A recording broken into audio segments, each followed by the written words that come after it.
ఈ వీడియోలో ఇప్పుడు యుద్ధ పరిస్థితుల గురించి సింపుల్గా 3 డౌట్లు క్లియర్ చేసుకుందాం. ఫస్ట్ డౌట్, ఇరాన్ గల్ఫ్ దేశాల మీద ఎందుకు దాడి చేస్తుంది?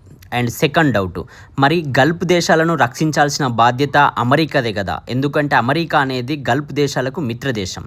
అండ్ మూడో డౌట్, ఈ గల్ఫ్ దేశాలు తిరిగి ఇరాన్ మీద ఎందుకు దాడి చేస్తలేవు?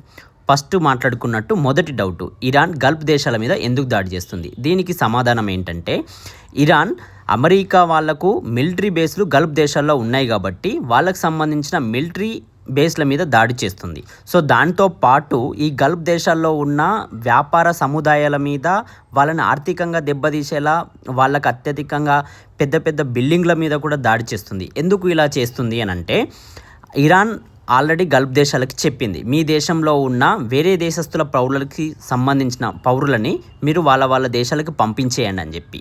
బట్ దానికి గల్ఫ్ దేశాలు ఒప్పుకోలేదు. సో ఇరాన్ ఏమని ఫిక్స్ అయిందంటే, వీళ్ళని ఆర్థికంగా కూడా దెబ్బతీద్దామన్నట్టు ఇరాన్ ఫిక్స్ అయిపోయింది. ఇది ఇంకో డౌట్ ఏంటంటే, మరి అమెరికా ఎందుకు ఈ గల్ఫ్ దేశాలను రక్షిస్తలేదు? ఎందుకు రక్షిస్తలేదంటే, గల్ఫ్ దేశాలు అనేటివి చాలా డబ్బున్న ధనవంతమైన దేశాలు. సో గల్ఫ్ దేశాలు ఎప్పుడు కూడా ఆయుధాలని యుఎస్ఏ నుంచి కొంటాయి. సో ఇప్పుడు వీళ్ళు ఇరాన్ దాడి చేస్తే చూస్తూ ఉంటున్నారు, కానీ వీళ్ళు తిరిగి ఇరాన్ మీద దాడి చేయట్లేదు. వీళ్ళు ఇరాన్ మీద దాడి చేసినట్లయితే వీళ్ళ దగ్గర ఉన్న ఆయుధ సంపద అంతా కూడా తరిగిపోతుంది. మళ్ళీ వాళ్ళు తిరిగి అమెరికా దగ్గరనే కొనాలి. సో అది ఒక వ్యాపార ఆలోచన. అండ్ ఇంకొకటి, ఇరాన్ వీళ్ళ మీద దాడి చేసినప్పుడు గల్ఫ్ దేశాలు ఎందుకు తిరిగి దాడి చేస్తలేవు అన్నది మూడో ప్రశ్న.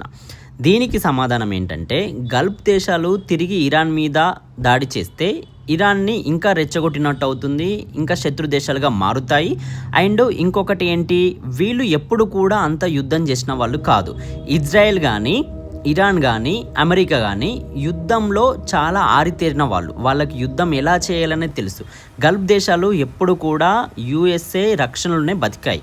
ఇప్పుడు వీళ్ళు ఒకవేళ యుద్ధం చేసినా వీళ్ళ దగ్గర మళ్ళీ ఆయుధాలు అయిపోతాయి, మళ్ళీ వీళ్ళు అమెరికా నుంచే కొనాలి. ఎటు చూసినా అన్ని విధాలుగా ఇక్కడ లాభపడుతుంది ఏంటంటే అమెరికానే. ఇప్పుడు ఎలా ఉందంటే వీళ్ళ పరిస్థితి, వీళ్ళు కొట్టుకొని మధ్యలో గల్ఫ్ దేశాల మీద పడ్డట్టు వీళ్ళ పరిస్థితి పూర్తిగా మారిపోయింది. గల్ఫ్ దేశాలు, ఇంకా దుబాయ్ అంటే ఎంతో సురక్షితమైన ప్లేస్ అనేది ఉండే, వీళ్ళు ఎప్పటి నుంచో కట్టుకున్న నమ్మకాన్ని అనేది పోయింది. Saudi Aramco company, oil company వాళ్ళు ఫేమస్. అలాంటి అరామ్కో కంపెనీ మీద కూడా ఇరాన్ దాడి చేసింది.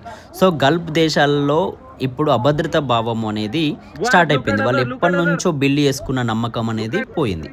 సో ఈ వీడియో నచ్చినట్లయితే లైక్ చేయండి, సబ్స్క్రైబ్ చేయండి.